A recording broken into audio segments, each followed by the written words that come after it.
"Follow me right now," the black boy told the millionaire. What he saw shocked him. The boy came out from behind the hedges like he'd been waiting there all morning. Thomas Wren was already halfway down the front path.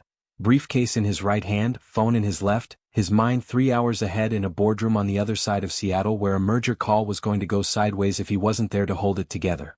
The car was at the gate. His driver Ray was standing beside the rear door the way he always stood, one hand resting on the handle, engine running, the faint exhale of exhaust dissolving into the cold October morning.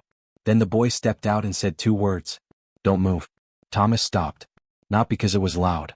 It wasn't. It was barely above a whisper, the voice of someone who had been practicing those words for hours and was now terrified to find out if they'd work. He looked down. The kid was maybe 10, wearing a gray hoodie with a paint stain on the left sleeve, dark eyes locked onto Thomas with the kind of focus that had no business being on a face that young. Thomas had seen him around the property. He was Grace's son, the housekeeper's boy, the one who sometimes helped carry grocery bags from the delivery van on Saturday mornings. Thomas had never spoken to him directly. Couldn't have told you his name. "What did you say?" Thomas asked. "Don't move." Quieter this time. "Please, sir. Don't go to that car. Don't let the man at the gate see you looking at him." Thomas glanced toward the gate. Ray was still standing there, still holding the door. Nothing about the scene looked wrong. The morning was gray and still, the kind of October morning Seattle did well, low clouds sitting just above the tree line, the air carrying that faint salt smell off Puget Sound that Thomas had stopped noticing years ago the way you stop noticing anything that's always there. "Son," he said, keeping his voice patient. "I'm already late. Whatever this is. If you get in that car," the boy said, "you won't come home." Thomas felt something move through him. Not quite cold, not quite fear, more like the sensation of a floor shifting beneath his feet in a way that hadn't happened yet but felt like it was about to. He pushed it down. He had built 30 years of his professional life on the discipline of not reacting to surprises before he understood them. But he looked at the car again. Carefully this time. Same model. Same black sedan Ray drove every morning. Same plate. At least from this distance he couldn't see a difference. Ray was the right height, the right build, wearing the same dark jacket with the collar turned up the way Ray wore it in cold weather. Almost everything was the same. Ray had worked for Thomas for going on 5 years. In that time, Thomas had noticed exactly 2 things about the man that never changed. He was constitutionally incapable of being late, and he wore a narrow silver band on his right index finger.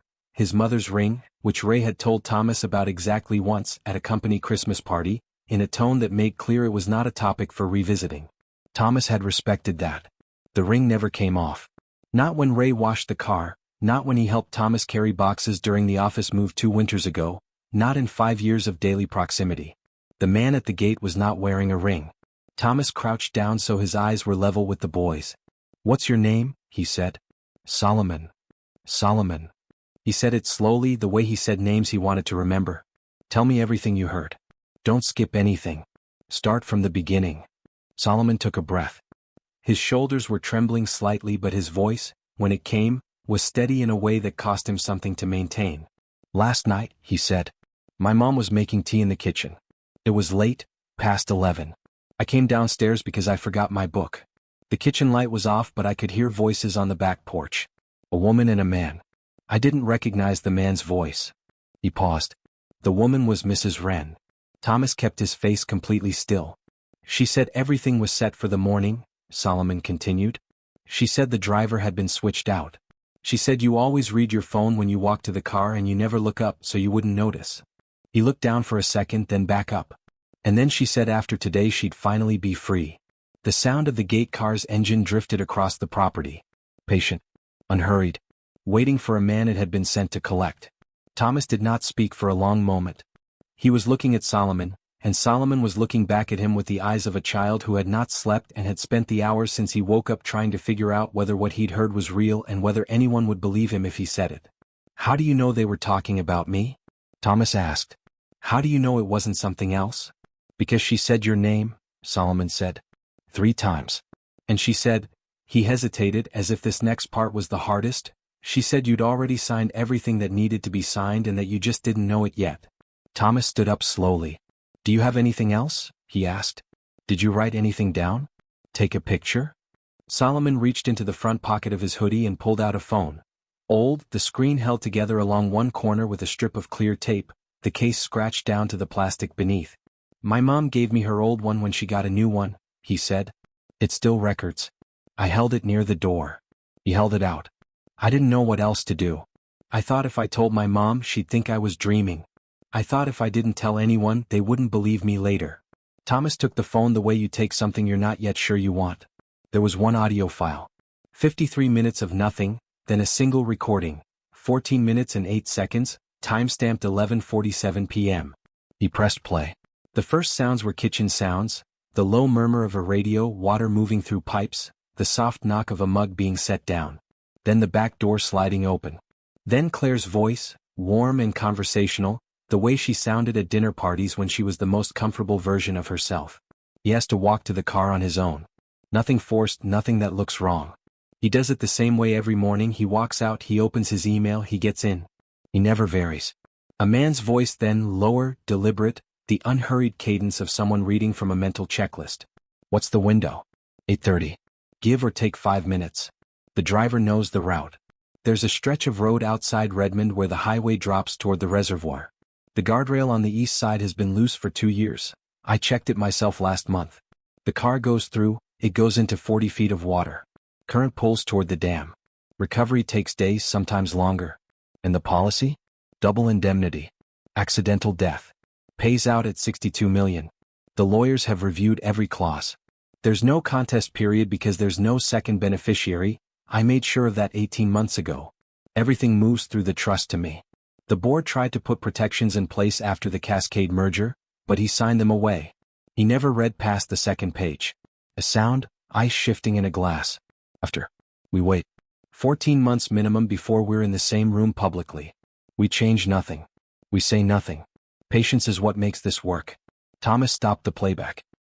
He stood behind the hedge at the side of his own house, holding a cracked phone that belonged to a 10-year-old boy, listening to the sound of the gate car's engine drifting across the property, and felt the entire shape of the life he'd been living rearrange itself underneath him like furniture moved in the dark.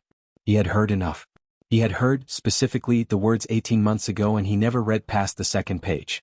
He remembered signing a document stack at a hotel in Bellevue during the Cascade merger. A junior associate had pointed at the lines, told him the third section was administrative language, standard, nothing to worry about. He had been tired. He had signed without reading. He had been tired a lot in the last 2 years. Walk with me, he said to Solomon. Stay close to the wall. Don't look at the gate.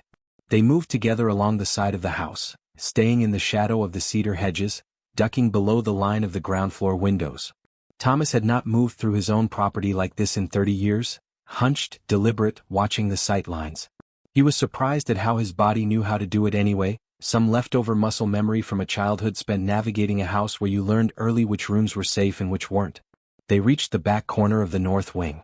From here, through a screen of ornamental cedar, they had a clear view of the back terrace.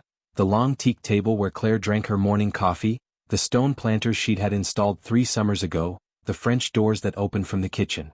The terrace was empty. Thomas let out a breath he hadn't known he was holding. Where was she when you came to find me? He asked. Back porch, Solomon said. I saw her through the kitchen window when I came outside. She was on the phone. Thomas nodded. He took out his own phone and tapped a name near the top of his favorites. The line picked up on the second ring. Tom. You're supposed to be in the car. The voice was dry, unhurried, the voice of a man who had been up for hours already. Cole. He kept his voice flat. I'm not going to the meeting. I need you to pull everything on my life insurance. Every change made in the last 2 years, every signature, every adjustment to the beneficiary language. I need it in 90 minutes. Tell no one in the office. Not the legal team, not your assistant. No one. Pause. Cole Garrett had been Thomas's attorney for 17 years. In that time he'd heard this specific tone, stripped of everything except the information, no inflection, no warmth, exactly twice. Once during the hostile takeover in 2019. Once the night Thomas's father went into hospice. 90 minutes, Cole said. Stay where you are. The call ended. Thomas lowered the phone and looked at Solomon. The boy was watching him with the patient steadiness of someone who had done the hard part already, had made the decision, had spoken the words, had placed everything he was afraid of in someone else's hands, and was now simply waiting to find out what that cost. Thomas's phone buzzed. The screen showed one word. Claire. He looked at it for 2 full rings. Then he answered. Claire. Thomas, where are you? Her voice was warm and slightly amused, the way it got when she thought he'd forgotten something. Ray says he's been at the gate for almost 10 minutes. I came back in, he said. Forgot a folder for the Redmond meeting. I think I left it in the study. Do you want me to come help you look? No, stay where you are. I'll be out in 2 minutes. Hurry, honey. You know how the 405 gets. I know. He ended the call and looked down at Solomon. She's in the house, he said.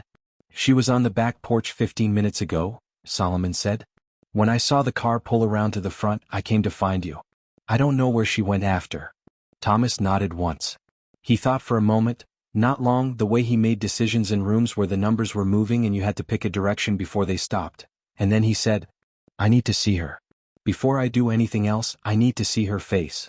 Solomon looked at him carefully. Because if you don't, he said slowly, you might still think she didn't do it. Thomas looked at the boy for a long second. In 30 years of building a company, in every negotiation he'd ever sat across from, he had never had someone put the exact shape of his own hope into words that plainly. Yes, he said. Exactly that. They found her in the kitchen. She was standing at the island with her back to them, pouring coffee, her phone face down on the marble beside her. She was wearing the light green dress she saved for days she considered important. Thomas noticed this the way you notice something you recognize without being able to say immediately why. He told Solomon to wait in the laundry room and walked in through the side door. She turned when she heard him. There you are, she said and smiled. Did you find it? He looked at her. He looked at the woman he had married 11 years ago in a small ceremony on the Washington coast, the woman who had held his hand through his father's last 3 months, who had cried at the funeral of a man she'd only known for 4 years as if the loss was her own. He looked at her, and under the familiar warmth of that smile he saw, for the first time or maybe just for the first time clearly, the small precise calculation of a person checking whether a problem has resolved itself. He had spent his career reading faces across negotiating tables. He could not explain how he had never read this one. Found it, he said. He held up the folder he'd collected from the study, printed copies of a quarterly forecast that had been emailed to him 3 days ago. Claire didn't know that. Good. She nodded toward the door. Now go. You'll barely make it. He took a step toward her, the way he always did when he was leaving. He kissed her on the cheek just below the ear. Her perfume was the same one she'd worn for 7 years. He'd bought her the last 2 bottles himself. I love you, she said. He couldn't answer that. Not with what he knew and not with what he didn't know yet.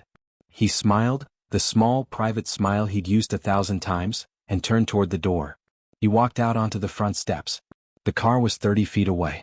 The man standing beside it straightened the moment the door opened and moved his hand to the rear door handle. Thomas walked down the steps at his normal pace, looking at his phone, scrolling through emails he wasn't reading. He did this for the length of the path. He did it until he was about 15 feet from the car.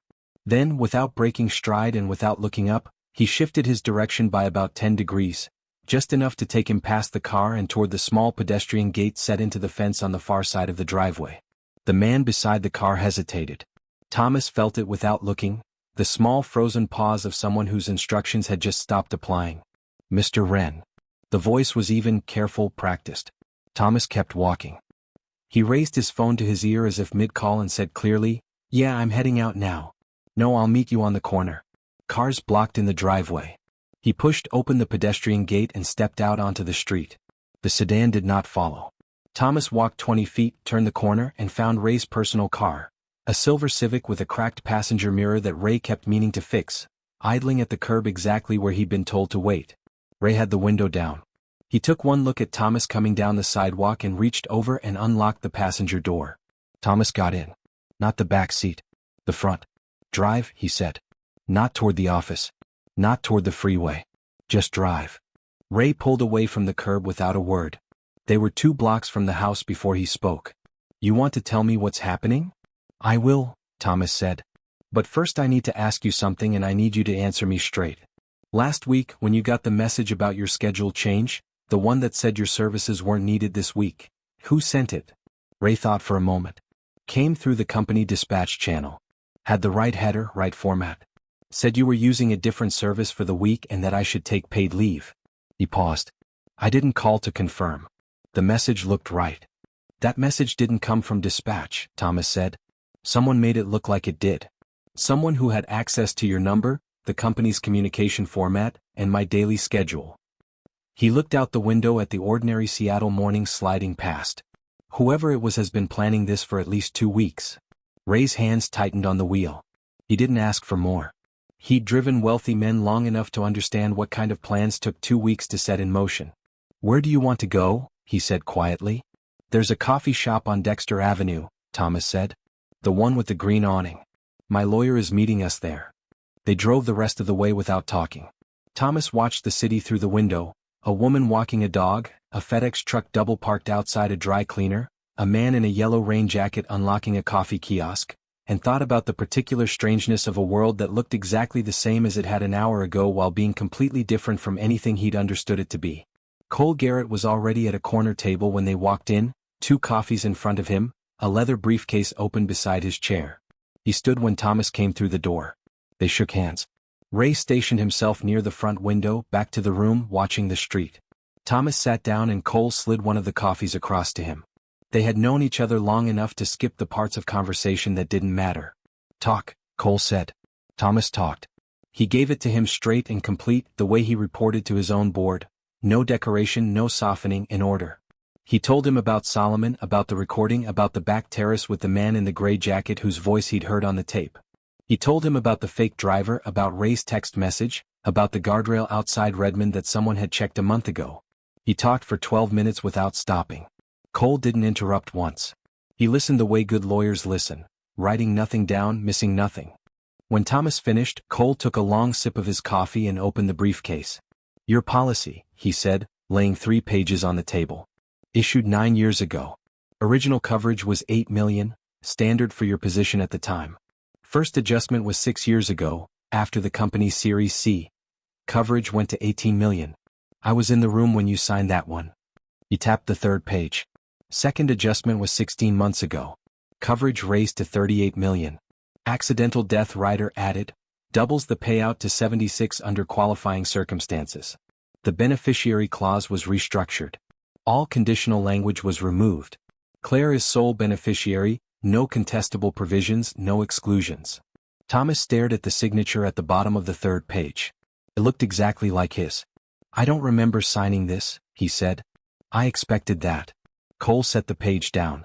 The signature was witnessed by a notary named Gerald Pruitt, working out of a small office in Kirkland. "I made calls this morning."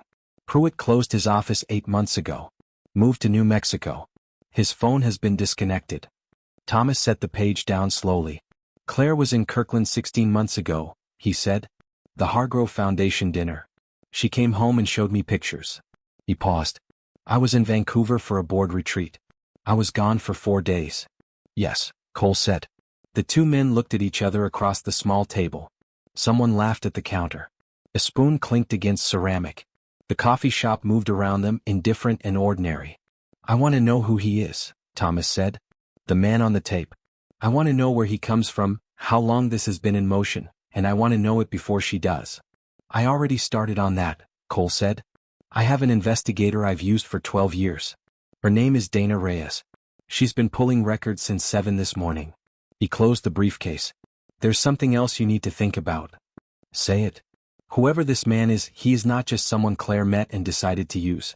The level of coordination here, the forged signature, the fake dispatch message, the location scouting, the policy restructuring, the notary who has now conveniently disappeared, this is not improvised. This is a man with a system.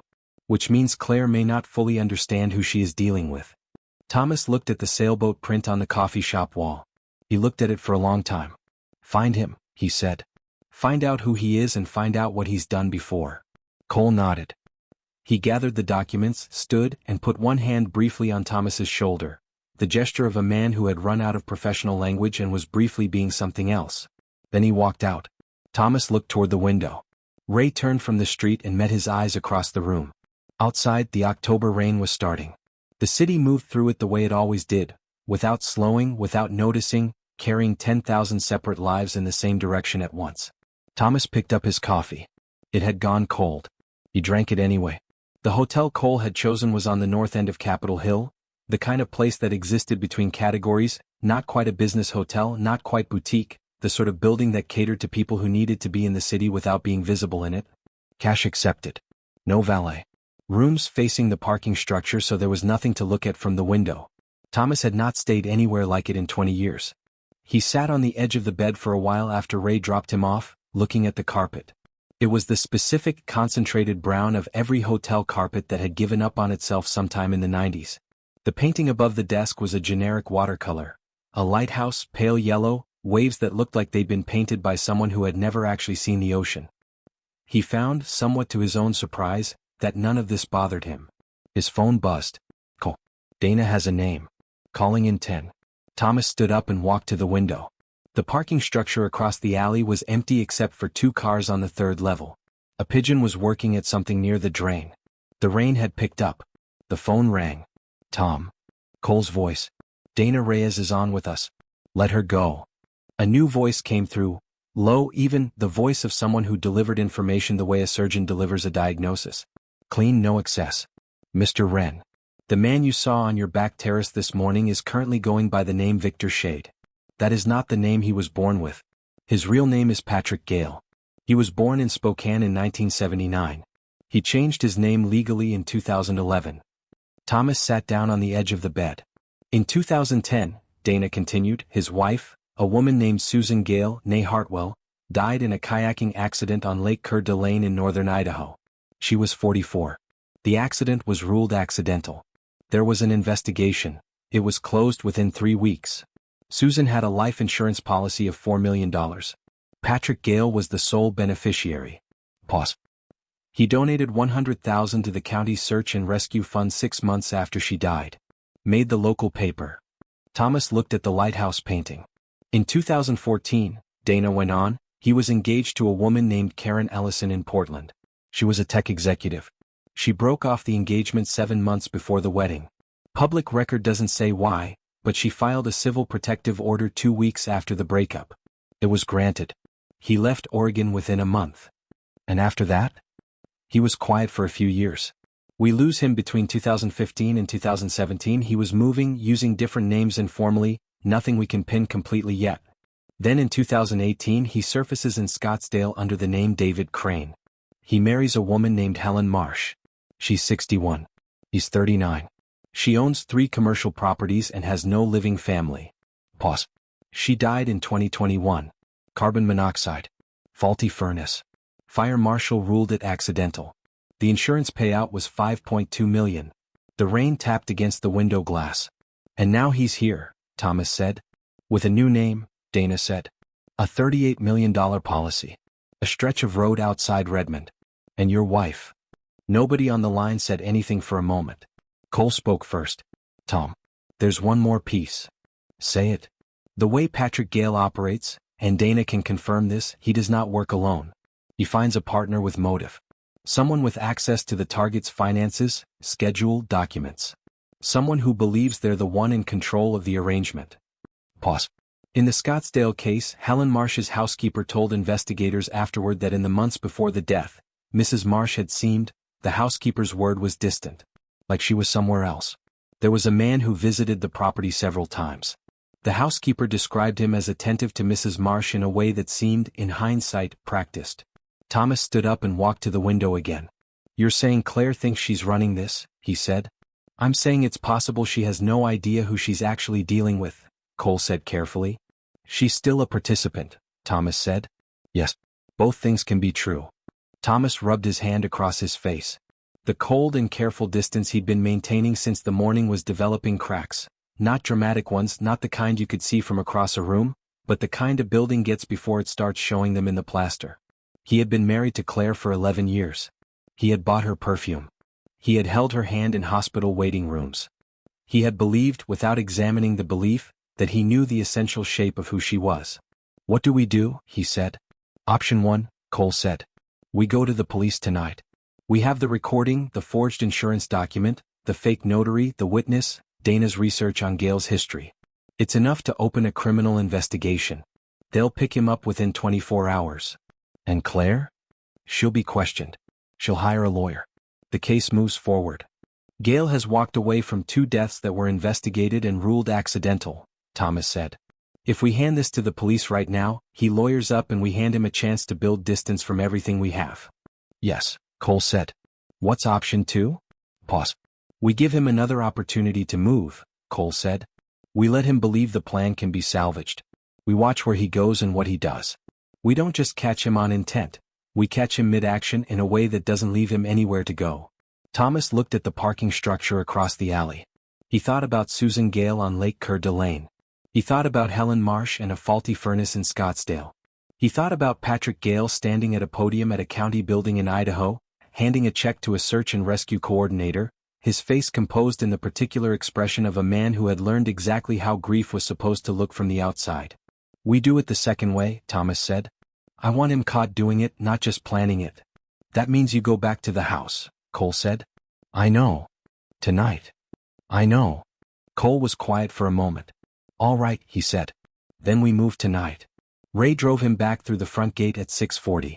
Thomas sat in the back seat and looked out at his own property coming into view through the car window, the cedar hedges, the stone wall, the lit windows of the main house, and worked on the particular kind of stillness he needed to maintain for the next however many hours. He was good at this. He had been good at it for a long time. You did not run a company through 3 recessions and a hostile takeover without developing the ability to enter a room wearing your face like a mask. Claire was waiting on the front steps. She had changed into soft clothes, dark pants, a cream sweater, her hair down. She came forward when the car pulled up and took both his hands the moment he stepped out. Thank God, she said. I've been worried all day. I'm fine, he said. What happened?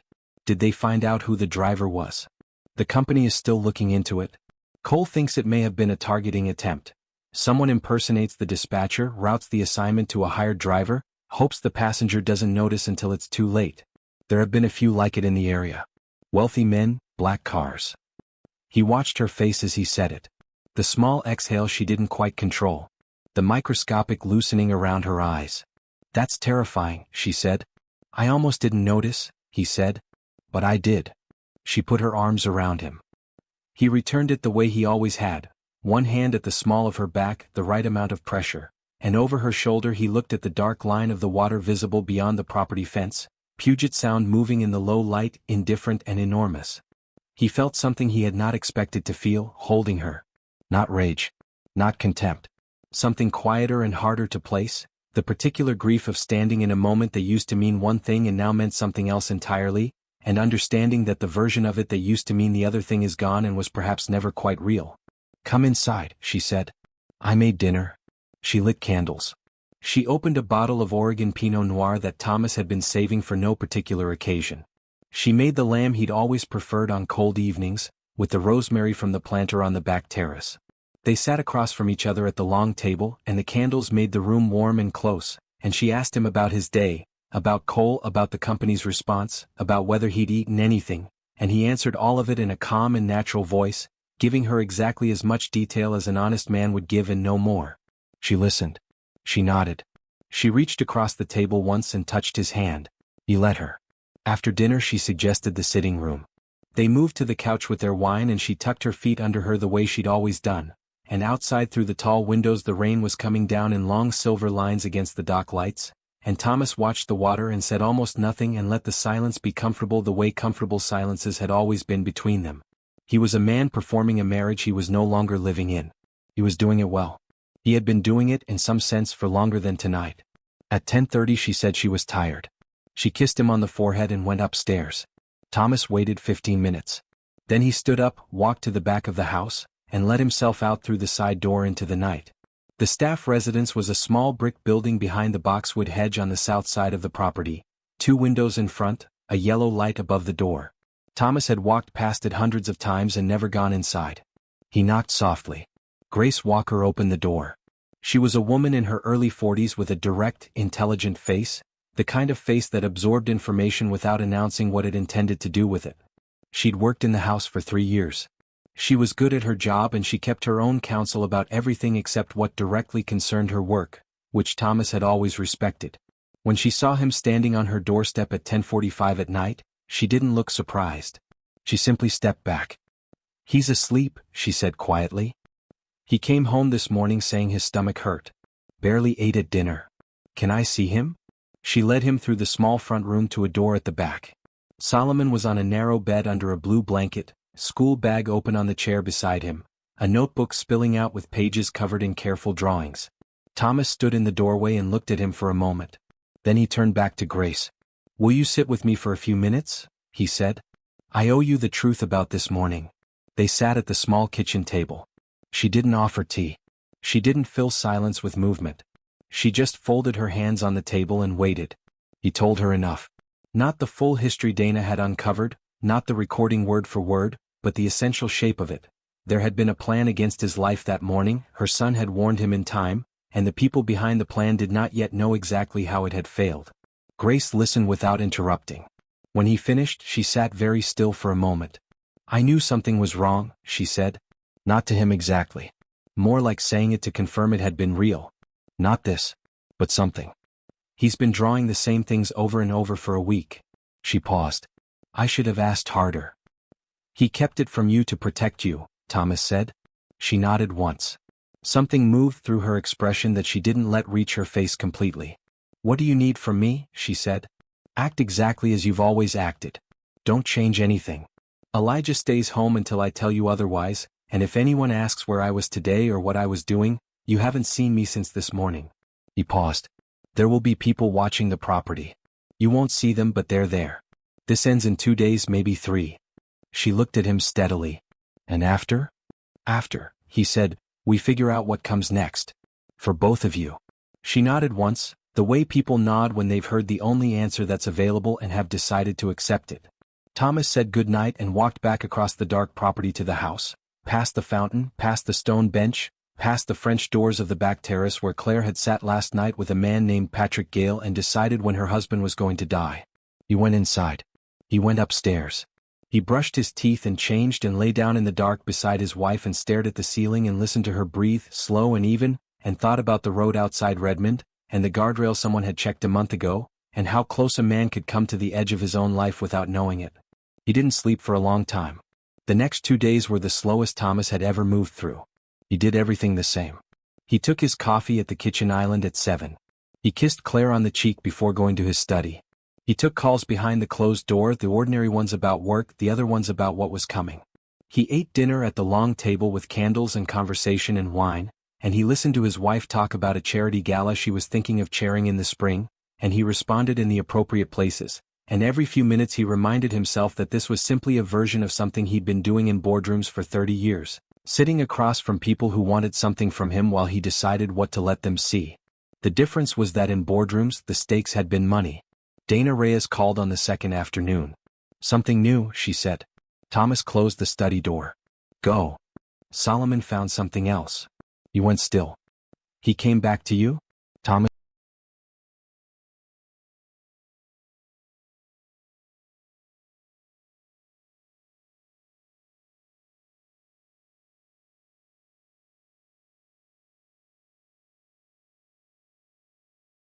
tell you about.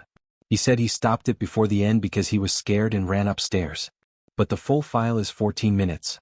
The last 3 minutes have something different in them. Thomas waited. Gail's voice toward the end, Dana said. He says, and I'm reading this off the transcript Cole's assistant put together, "When this is done we move.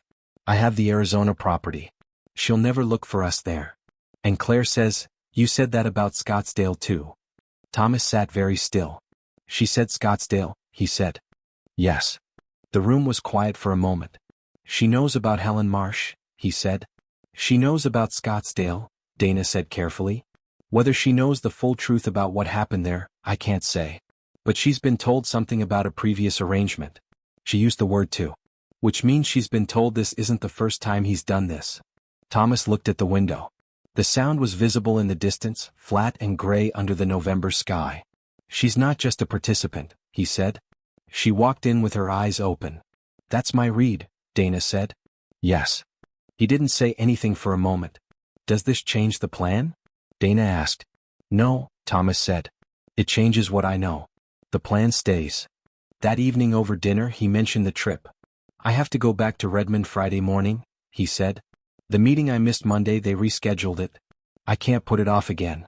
Claire was quiet for a moment. She set her wine glass down without looking at it. "Of course," she said. "The company is sending Ray. I asked for him specifically." "That sounds smart." She looked up. "After what happened Monday, you should have someone you trust." "That's what I thought." She smiled at him across the candles. He smiled back. Between them, in the warm domestic quiet of the kitchen, two different futures were moving forward at the same time, and only one of them was real. Friday morning came in cold and clear. Thomas came downstairs at 7:15 in a dark suit. Claire was already in the kitchen. She handed him his coffee. She straightened his tie with the particular focused attention she'd always given to small tasks, and she kissed him at the door. "Be safe," she said. "I will." Ray's black sedan was at the gate. Ray was standing beside the rear door in his dark jacket, left hand resting on the door handle, silver ring on his index finger catching the early light. Thomas walked to the car at his normal pace, looking at his phone. He got in. Ray closed the door and came around to the driver's seat, and the car pulled smoothly out through the gate and onto the road. For the first several minutes they drove without talking.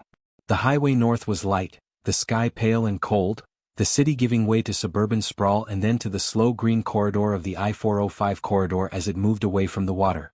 "They're behind us," Ray said without looking at the mirror. Dark gray Kia. Two men. Picked us up near the Bellevue merge. Dana's team? One car ahead of us, two hanging back. Ray's voice was even. "And Cole said Detective Voss has 2 units staged at the Redmond rest stop." Thomas nodded. He looked out the window at the trees, Douglas fir mostly, with the first real color of fall showing in the alder along the creek beds. He thought about Patrick Gale in a courthouse in Spokane, signing a piece of paper that gave him a new name and a clean start. He thought about a woman named Susan going out on a lake on a Saturday morning. He thought about Helen Marsh going to sleep in her house in Scottsdale and not waking up. He thought about Claire saying, "You said that about Scottsdale too," and what it meant that she had known and chosen to be here anyway. Both things could be true, he had told Cole. She's also a victim. She's also a participant. He was still working out what to do with a truth that was both of those things at once. They came over the long rise east of Redmond and the reservoir appeared on the right, a wide flat sheet of gray-green water caught between the hills, the guardrail on the east side visible from the road. Thomas looked at it as they passed. It looked exactly like what it was, an ordinary stretch of highway guardrail, the kind you passed 100 times without noticing. Someone had gone out there on a weeknight and checked whether it would hold. The rest stop appeared ahead on the left. A dark blue Toyota was parked at the far end, motor running, a man leaning against the driver's door. Same height as the man at Thomas's gate on Monday morning. Same dark jacket. Different car, different plates, but Thomas recognized the posture, that particular way of standing that looks casual and isn't. "That's him," Ray said quietly. "Keep driving." Ray kept driving. In the side mirror, Thomas watched the man at the rest stop straighten slightly as they went past, then reach for his phone. "The gray Kia is slowing," Ray said. "And there's a second car coming up behind them, wasn't there before?" "Now," Thomas said. Ray pressed a button on the dash. Ahead, 2 black SUVs that had been sitting at the highway margin pulled out and blocked both lanes. The gray Kia braked hard. A third unmarked vehicle came in from the rest stop entrance and boxed in the Toyota from behind. It happened fast. No sirens yet. Just vehicles and people moving with the specific efficiency of people who had rehearsed exactly this. The Kia's doors opened. Both men were out and on the ground before Thomas could fully track it. The man from the rest stop, Patrick Gale, born in Spokane, renamed Victor Shade, standing in the cold morning air in a jacket that wasn't quite warm enough for November, had his hands up before anyone reached him. Ray pulled to the shoulder and stopped. He turned in his seat and looked at Thomas. Thomas was looking at the scene through the rear window. The 3 men on the ground. The plainclothes officers working efficiently around them. The ordinary highway, the ordinary guardrail, the gray water of the reservoir catching the pale morning sky. "It's done," Ray said quietly. "Almost," Thomas said. He was already dialing Cole. "Tell Detective Voss she can move on the house." The call connected. Thomas relayed the message. Then he ended the call and leaned his head back against the seat and closed his eyes.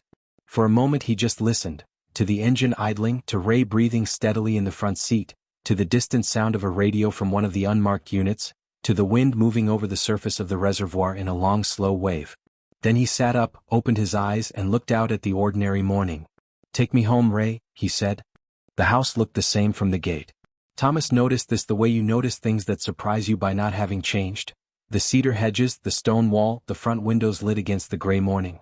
The property was familiar and foreign at the same time, the way a word becomes strange when you say it too many times. Ray pulled through the gate slowly. There were 3 unmarked vehicles on the front drive.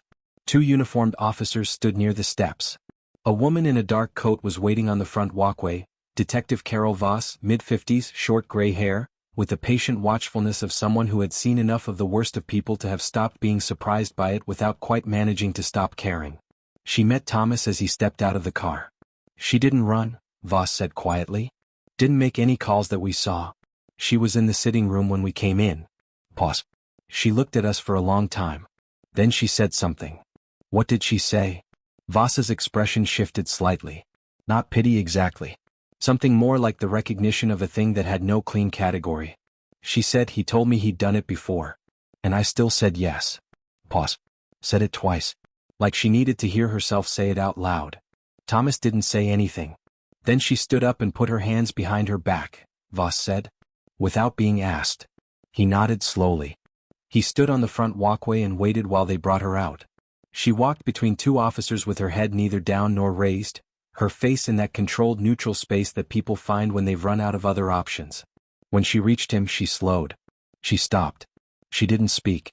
She just looked at him, and in that look, for one strange specific second, he saw her the way she'd been 11 years ago on a coastal headland in Washington state, the wind pulling at her hair, laughing at something he'd said, reaching for his hand with the uncomplicated confidence of a person who didn't yet need to be anything other than exactly what she was.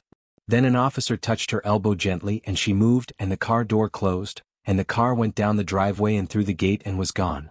Thomas stood on the walkway for a long time after. Detective Voss didn't rush him. The man from the reservoir, he said finally. Gail. In custody, she said. We're working on the Spokane and Scottsdale cases. His former driver made a deal inside of 2 hours. Named everyone including 2 people we hadn't connected yet. She paused. The recording she caught herself. The recording Solomon made will be central to the prosecution. Your forged insurance documents and the notary trail give us the conspiracy charges. It's a solid case. Good, Thomas said. He looked at the house. Then he went inside. He found Solomon that afternoon. Grace had kept the boy home from school. He was in the small sitting room of the staff residence, cross-legged on the floor with a notebook open on the coffee table, drawing something with a black pen. When Thomas knocked on the open door, Solomon looked up. There was a question in his face, the question every child holds when they've done something consequential and aren't yet sure how it landed. Thomas sat down on the floor across from him. It was slightly undignified and he didn't care at all. It worked, Thomas said. He's in custody. She's in custody. It's done. Solomon looked at him for a moment. Then he looked back at his notebook. He had been drawing the cypress hedge, the long row along the driveway that he'd pulled Thomas behind 4 mornings ago. Were you scared? Solomon asked. Not about the plan. About something else. Thomas could hear it. Yes, Thomas said. Not the way I expected to be. I wasn't scared of the man on the road. I was scared later in the hotel room, thinking about how close I came to walking past you that morning without stopping. Solomon absorbed this. He turned the notebook slightly so Thomas could see the drawing, the hedge, the stone wall, 2 figures standing behind it, one tall and one small. My mom says you're leaving the house, Solomon said. That you're going to sell it. I don't know yet what I'm going to do with the house, Thomas said honestly. But whatever I do with it, it doesn't affect you and your mom. You're staying. Solomon looked up. How? I want to rebuild the staff residence into a real house, Thomas said. 3 bedrooms. A yard. Your mom would manage the property until I figure out the long-term plan, and I've set up an education account for you. Whatever school you want, whatever you need. Solomon was quiet for a moment. You don't have to do that. I know I don't, Thomas said. That's the point. Solomon looked at the drawing. He looked at the 2 figures behind the hedge. I didn't think you'd stop, he said. I almost didn't say anything. I stood there for 5 minutes deciding. What made you say it? Solomon thought about it. I kept thinking, if I don't say it and something happens, I'll know I could have said it and didn't. He paused. That seemed worse than everything else. Thomas looked at the boy for a long moment. How old are you? He said. 10. I've been in rooms with people 3 times your age who couldn't work that out, Thomas said. Solomon didn't say anything. But the corners of his mouth moved just slightly, and he turned back to his drawing and added a small detail to one of the figures. A briefcase, precise and small, in the taller figure's right hand. In the weeks that followed, Thomas moved through the business of what came after. He met with his attorneys about the insurance fraud case, which had grown to include charges in 2 other states. He met with the company's board to explain what had happened to his personal estate planning documents, A conversation that was uncomfortable and necessary and, in its own way, clarifying. He sold 3 cars he'd been keeping in the garage for no reason. He had the study repainted. He moved his sleeping quarters to the east wing, where the morning came through clean windows and the view was the water rather than the driveway. Cole had flagged early on that the forged documents would need to be contested formally before the insurance changes could be reversed. This took 4 months and the work of 2 specialist attorneys and resulted in the policy being voided in full, which Thomas felt was the correct outcome for a policy he had never actually agreed to. Ray was offered a permanent salaried position with the company. He argued about the salary for nearly 30 minutes before accepting it. Thomas found this satisfying in a way he couldn't quite articulate. Grace stayed. She moved into the renovated cottage on the south side of the property. Real fireplace, sunroom in the back, a small garden where Solomon planted things in the spring that he charted in a dedicated section of his notebooks. Thomas paid for Solomon's enrollment at a new school in January, and for the tutoring Solomon had been too proud to ask for in mathematics, and for the field trip to the Boeing factory in Everett that Solomon talked about for 3 weeks afterward. He did not call it a gift. He called it an overdue adjustment of accounts. Patrick Gale, also known as Victor Shade, also known as David Crane, also known as the man who had looked at Susan Gale on a lake and at Helen Marsh in a house and had seen solvable problems, was charged with 2 counts of first-degree murder, conspiracy, insurance fraud, identity fraud, and attempted murder. The Spokane case, reopened with new forensic analysis, produced physical evidence that the original investigation had missed. The Scottsdale case produced a text message thread between Gale and a contact in the carbon monoxide equipment supply chain that the original fire marshal had never known to look for. Dana Reyes found both. He was convicted on all counts. Claire entered a guilty plea to conspiracy and insurance fraud. Her attorney presented evidence that she had been deliberately misled about the scope of what she was agreeing to, that Gale had withheld from her the full history of Susan and Helen, presenting himself as someone who had simply discovered a method, not someone who had used it twice before on actual human beings. The judge accepted this as a mitigating factor. It reduced the sentence. It did not eliminate it. Thomas did not attend the sentencing hearing. He had been once at the arraignment, and he had sat in the 3rd row and watched Claire answer the judge's questions in a voice that was measured and direct and gave away nothing of what was underneath it, and he had understood that this was all he needed to see. He did not need to watch it again to understand what it meant. In March, 5 months after the morning on the driveway, Thomas was in the property's greenhouse.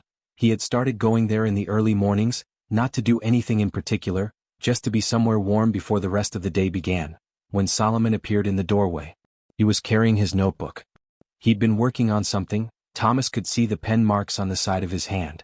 "Can I show you something?" Solomon said. "Come in." Solomon came in and sat on the low bench along the south wall and opened the notebook.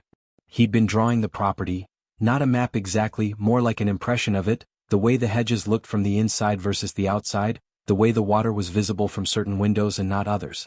He had a gift for capturing the specific quality of space, the feeling of being in a place rather than just the shapes of it. "These are good," Thomas said and meant it. "I want to be an architect," Solomon said. Simply, the way he said most things, without the disclaimer children usually added to declarations of ambition. "Okay," Thomas said. "My mom thinks I should have a backup plan." "Your mom is practical," Thomas said. "That's useful. But backup plans are for people who aren't sure about the first plan. Are you sure?" Solomon considered the question with the seriousness he gave most questions. "Yes," he said. "Then you don't need a backup plan. You need to be an architect." Solomon looked at the drawing. "Mr. Wren," he said. "Yeah. Do you still think about that morning?" Thomas sat down on the bench beside him. The greenhouse was warm and smelled like soil and green things, and through the glass roof the March light was coming in thin and clear. "Sometimes," he said. "Not the fear of it so much anymore. More like, I'll be in the middle of something ordinary, a phone call, a meal, and I'll think about the gate car and the engine running and how close I came to just walking past you. And what I feel then is..." He paused, looking for the right word. "It's a kind of gratitude that's still learning how to sit still. Like it doesn't quite know where to put itself yet." Solomon nodded. He understood this. Thomas could see that he understood it. "My mom says," Solomon said, "that doing the right thing doesn't always make your life easier. But it means you can look at yourself in the mirror without looking away." Thomas looked out through the glass at the property, the south hedge, the stone wall, the corner of the cottage where the light was on in Grace's kitchen. "She's right," he said. They sat for a while without talking. The greenhouse held them both in its warmth. Outside, the March wind moved through the cedar hedge, the same hedge where a boy had waited one October morning and decided that 5 minutes of fear was better than a lifetime of knowing he'd stayed quiet. Thomas looked at the drawings in the notebook. The property, the hedges, the water visible in the distance, the shapes of spaces that held people. He thought about all the mornings he'd walked down that front path without looking up. All the years he'd lived in a house and never gone into its laundry room. All the things that had been true around him that he had been too busy or too certain or too comfortable to see. He didn't say any of this out loud. He didn't need to. Solomon was already drawing the greenhouse from the inside. The angle of the glass ceiling, the light coming through, 2 figures on a bench, small and clear against the pale winter sky. The thing Thomas hadn't anticipated was the quiet. After 30 years of building something, the company, the reputation, the specific gravity of a life lived at high velocity, he had assumed that losing the central fixture of his personal world would create noise. Chaos. Some loud reorganization of the internal landscape. Instead it was quiet. He woke early. He had coffee in the greenhouse before anyone else was up. He read things he'd been meaning to read for years. He called his sister in Portland more than he had in the previous decade combined, short calls, nothing urgent, just the kind of contact that says I'm still here and so are you. He cooked badly and without apology, filling the main kitchen with the smell of smoke and slightly overcooked eggs, and Grace would appear in the doorway around 8 with an expression of diplomatic neutrality and quietly take over. He was not, he discovered, unhappy. He was unsettled. There was a difference. Cole called on a Tuesday in April. There's been a development in the Claire situation, he said. Thomas was in the study. He turned from the window. What kind? Her attorney has requested a meeting. Not in a formal legal capacity, he's asking if you'll sit down with her. One conversation. She wants to explain something. No lawyers in the room, no recorders. Just you. Thomas was quiet for a moment. She's already pled guilty, he said. Yes. This isn't about the case. Her attorney was fairly clear about that. She says she wants to tell you something that isn't in any of the court documents. Thomas looked at the study wall, the bookshelves he'd had built when they first moved in, the framed map of the Pacific Coast he'd bought at an estate sale the year they got married, the photograph of the company's original 4-person team standing outside the first office, 28 years ago, everyone squinting into the sun. Set it up, he said. They met on a Thursday morning at a conference room in her attorney's office building downtown, neutral ground, no personal associations. Thomas arrived first. He sat at the end of the long table and looked out the window at the city and drank bad coffee from a paper cup and thought about nothing in particular. Claire came in at 9:15, her attorney a step behind her. The attorney introduced himself, shook hands, and then by some prearranged signal stepped back against the wall and became, essentially, furniture. Claire sat down across the table.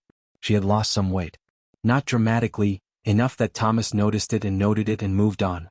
She was wearing plain clothes, a gray sweater, dark pants, minimal jewelry. Her hands, when she set them on the table, were very still. Thank you for coming, she said. You asked, he said. I came. She looked at him steadily. This was something Thomas had always respected about her. Even now, she didn't look away from difficult things. Whatever else was true, that had always been true. I need to tell you something that I didn't say in court, she said. My attorney knows I'm telling you. He advised against it. I told him I was doing it anyway. Thomas waited. I knew about Scottsdale, she said. He told me. Not everything, not the carbon monoxide, not the specific mechanism. He said he'd been in a situation like this before. He said he knew how it worked and that it could be clean and that the woman had been. She stopped. Started again. He made it sound like something that had happened to him, rather than something he'd done. I understood that was probably not the full truth. I understood it and I didn't ask the question that would have made me know it. Thomas said nothing. I want you to understand that I knew I was making a choice, she said. I want you to understand that I am not saying this to diminish what I agreed to.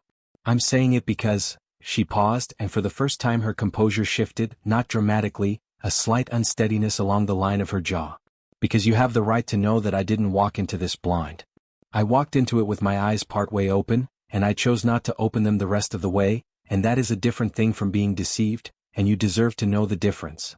The room was very quiet.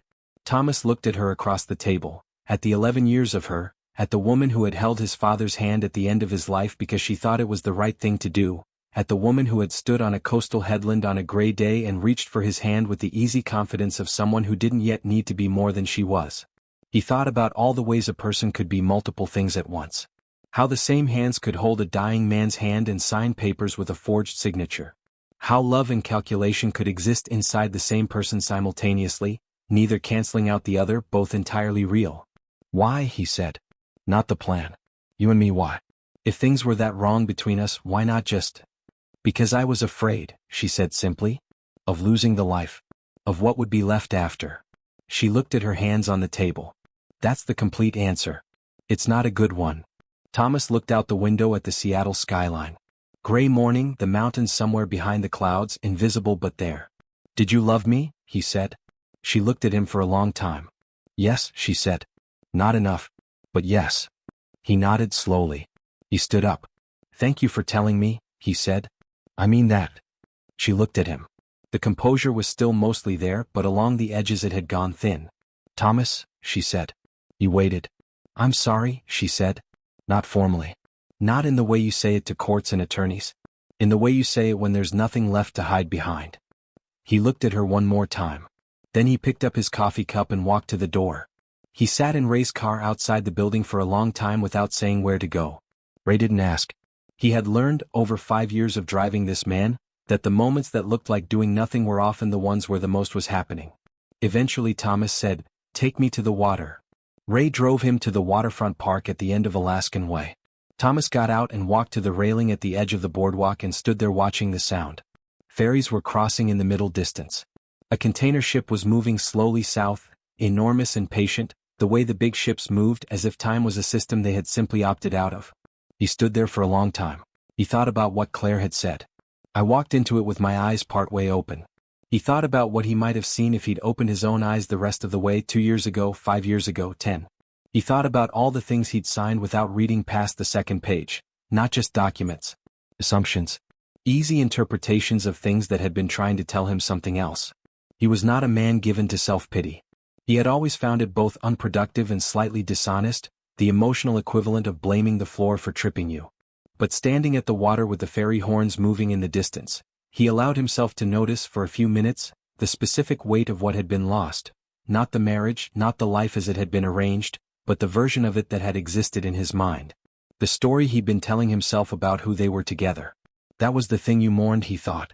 Not the truth but the story, and the gap between them that you'd chosen not to measure. He stayed at the railing until a light rain started. Then he walked back to the car. Home, Ray, he said. June came in the way Seattle Junes did, tentatively, the sun appearing for 3 days, then retreating behind low clouds for another week, then appearing again as if testing whether it was wanted. The property had settled into a new rhythm. Grace ran the household with the same quiet efficiency she'd always had, now with the additional latitude Thomas had given her to make decisions without running them by anyone. Solomon was finishing 6th grade, his school reporting that he was doing exceptional work in art and struggling slightly with fractions, which Grace was addressing with a patience Thomas suspected she'd been applying to that exact problem for months already. Thomas was spending more time in the greenhouse. He had started, without particularly planning to grow things. Herbs, mostly basil, rosemary, the kind of plants that were useful and didn't require expertise. Ray had pointed out, diplomatically, that the rosemary was the same variety that had grown in the terrace planters. Thomas had pulled those out and replaced them with lavender and hadn't said anything about it to anyone. Dana Reyes called on a Wednesday in June. Gail's attorney has filed an appeal, she said. Based on how the intercept evidence was gathered at the reservoir. Cole will have more details, but I wanted you to hear it from me first. Thomas was in the greenhouse with his hands in the soil, which he had found to be, improbably, one of the more grounding activities available to him. He set down the small trowel. Will it succeed? He said. Cole's assessment is no. The intercept was clean. But it means testimony may be required. From Solomon? Possibly. Most likely from you and Ray. Solomon's recording is already in evidence. His physical testimony may not be necessary, but I wanted you to know it's a possibility. Thomas thought about Solomon with his notebook in the greenhouse in March, drawing the angle of the glass ceiling. If it comes to that, he said, I'll make sure he's prepared. He's not going to be blindsided by anything. Okay, Dana said. That's all I have for now. Dana. Yeah. Thank you. For the work you've done on this. A brief pause. This one mattered, she said simply and ended the call. Thomas stood in the greenhouse and looked at the property through the glass. The south hedge, the stone wall, the cottage with its sunroom, the long line of the cedar hedge along the driveway. The place where Solomon had waited on an October morning, rehearsing 2 words he wasn't sure would work. He thought about what the boy had said in March. If I don't say it and something happens, I'll know I could have said it and didn't. Thomas put the trowel down and walked inside to his study and opened his laptop. He had been thinking for several months about a foundation.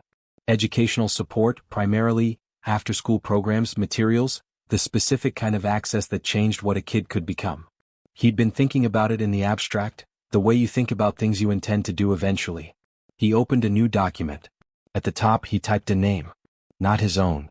He thought about it for a moment. Then he started writing. The foundation's first grant cycle opened in September. Thomas had named it after his mother, a woman who had worked 2 jobs and still made time to take him to the library on Saturday mornings, who had understood early that the most dangerous thing a child could be was unnoticed. The foundation focused on 3 things: access to materials for students in underfunded districts, scholarships for kids who showed aptitude in architecture and design specifically, and legal advocacy for families navigating systems that had been built to be difficult to navigate. Cole handled the legal structure. Dana's firm handled the vetting process for the first grant recipients. Ray, who turned out to have a completely unsuspected gift for logistics, managed the initial grant disbursement process and did it so effectively that Thomas immediately offered him an operational role in the foundation. Ray argued about the title for 45 minutes before accepting it. Thomas found this, again, satisfying. The appeal Gale's attorney had filed was denied in October, 14 months after the morning on the driveway. The original conviction stood. The judge's ruling was 12 pages long and Thomas read all of it, which was something he had not always made time for. He filed it in the same folder as the forged insurance documents and the transcript of Solomon's recording, a folder he kept in his desk and expected never to need to open again. Patrick Gale would be 64 years old when he became eligible for parole review. Both the Spokane and Scottsdale cases had been incorporated into his federal sentence. His attorney had already indicated an intention to file additional appeals. Cole's assessment was that none of them had meaningful prospects of success. Thomas read this assessment, set it aside, and went to the greenhouse. Claire served her sentence at a minimum security facility in Tacoma. Thomas received 1 letter from her, 8 months in, written on plain paper in her neat architectural handwriting. It wasn't a request for anything. It was, as far as he could determine, simply an account, of the months since, of what she was reading, of a garden program at the facility she'd started participating in, of small observations about the particular quality of patience that a sentence forces on you. She didn't ask him to respond. He read the letter twice and then put it in a drawer and left it there. Not as a decision, more as a postponement. He was still working out what he owed her, in terms of understanding. It was a complicated accounting. He gave it time. In the spring of the following year, Solomon came to Thomas with a school project. He was in 7th grade now, taller by a few inches, his voice beginning to shift into something new. He'd been awarded a scholarship through the foundation's first cycle. Thomas had recused himself from the selection process entirely and let the committee work, and they had selected Solomon independently, which Thomas had felt was important. Not because the outcome would have been different, but because the integrity of it mattered. The project was a presentation on the built environment, how architecture shaped community, how space affected behavior, how the design of a room could determine whether the people inside it felt safe or surveilled, welcomed or tolerated. Solomon wanted to use the property as one of his examples. The staff residence, he said, spreading his notes on the kitchen table. Before and after. The original building didn't have windows on the south side, which meant my mom and I had no natural light in the main living space. The renovation added 3 south-facing windows and a sunroom. She says she sleeps differently now. She says she wakes up and knows immediately what time of day it is. He paused. That's not just comfort. That's orientation. That's a person knowing where they are. Thomas looked at the notes. Photographs, measurements, a comparison study Solomon had done of similar staff housing renovations and their reported effects on residents. That's good, Thomas said. That's genuinely good thinking. My teacher says architecture is about solving problems, Solomon said. But I think it's more specific than that.